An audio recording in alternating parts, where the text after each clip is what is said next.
एक मुफ्ती साहब आ जी, मारूफ यूट्यूबर आ, ਉਹਦਾ नाम आ मुफ्ती तारक मसूद। उन्हें कुरान पाक की तोहीन की ते नाल नबी पाक की तोहीन की, सहाबा की तोहीन की। ਉਹਦੇ ਉੱਤੇ मैं 2-4 दलीलां लगा देण, अकली दलीलां। तो गल नूं तुसीं बड़ी गौर करके सुनना तो समझना कि बई गल मेरी च वजन है कि नहीं। तवज्जो करके मेरी गल सुनियो तो वीडियो पूरी देखनी ताकि गल पूरी समझ आ जाए। उन्हें ये बकवास की है कि जदों वही लैके आते सी ना हज़रत जबरील तो नबी पाक के उत्ते कुरान उतरदा सी, फिर नबी नूं लिखना नहीं सी आउंदा, इस वास्ते जिहड़े उन्होंने कातब रखे सी ना अपने, उन्होंने बुलाते सी ते उन्होंने कहंदे सी कि लिखो। तो जिहड़े वो कातब सीगे ये ओदे अल्फाज ने कि जिहड़े कातब सी उन्होंने भी ज़्यादा इलम कोई नहीं सी, उन्हां तो अरबी ग्रामर की मिसटेक हुई, गलतियां हुई उन्हां तो, ते नबी पाक ने करैक्शन नहीं की, उन्हां दी इसलाह नहीं की, तसहीह नहीं की, दुरुस्ती नहीं की, क्योंकि नबी पढ़े हुए नहीं सी। साडा मुसलमानां दा ये अकीदा कि भी कुरान वो किताब आ कि जिहदे विच शक नहीं।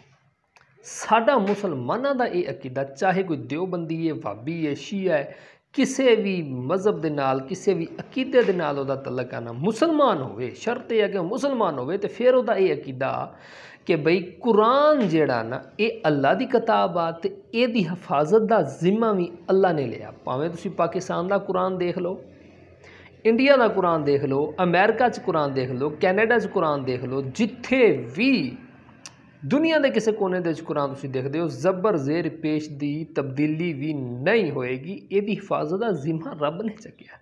भी 1400 साल बाद भी अगर कुरान तब्दील नहीं होया, रब ने एड्डी वड्डी यानी कि हिफाजत की ओदी भी पहलियां तो आसमानी किताबां अपना वजूद, अपनी हैयत खो बैठियां, कुरान क्यों नहीं बदलिया? ये रब ने नहीं बदलन दिता। बई जड़ा अजे तक नहीं तब्दील होने देन दिया तो ना क़यामत तक उन्हें तब्दील होने देना है, उस रब ने उदों को तब्दील हो लैन दिता। उदों फिर वही क्यों ना है कि ए नबी माज़ल्ला तेनू नहीं पता, तू कम इल्मे, तेरे सहाबा तेरे नालों ज़्यादा जान देन, लेकिन उन्होंने तो भी गलती हो गई है तो मैं दोबारा आयत उतारे हैं।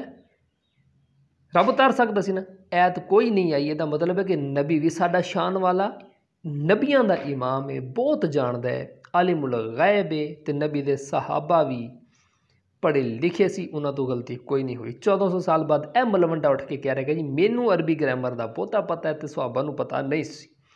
एक होर मैं अकली दलील दिना कि बई कोई बंदा कवे कि मेरे नाम कि अमानुल्ला अहमद पढ़िया होया नहीं, अनपढ़ है, क्योंकि मैं कराची दे सारे स्कूल फिरे आ, किसी स्कूल च दा नां नहीं, सारे मदरसे वेखे आ, किसी मदरसे च दा नां नहीं, सारिया यूनीवर्सिटियां चेक कीतियां, किसी यूनीवर्सिटी कॉलेज च दा नां नहीं, लिहाजा ये अनपढ़ है, ये पढ़िया होया नहीं। तो कोई दना बंदा बैठा होवे उहदी गल सुनदा तो कहे भाई ये दस कि तू स्कूल कित्थे दे फिरे, तो वह कहे जी मैं कराची दे स्कूल फिरे।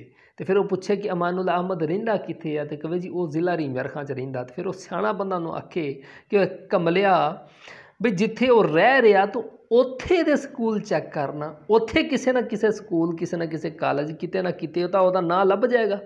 भी जिथे वो रह रहा तो उत्थे दे जाके स्कूल चैक करना, वो कराची च रहिंदा ही नहीं, वो कराची का रिहायशी नहीं, वो इत्थे आउंदा ही नहीं पढ़न, तो इत्थे ते तू स्कूल पे चैक करदा। इदा ही जदों इन्हां चब्बल बंदियां तो पूछिए ना कि ओए तुसी की दलील देंदे हो कि नबी अनपढ़े, कहंदे नबी दा कोई मक्के ते मदीने च उस्ताद नहीं।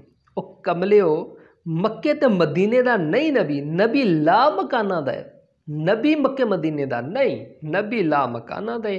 ते नबी नूं अल्लाह ने आप पढ़ा के इत्थे भेजिया।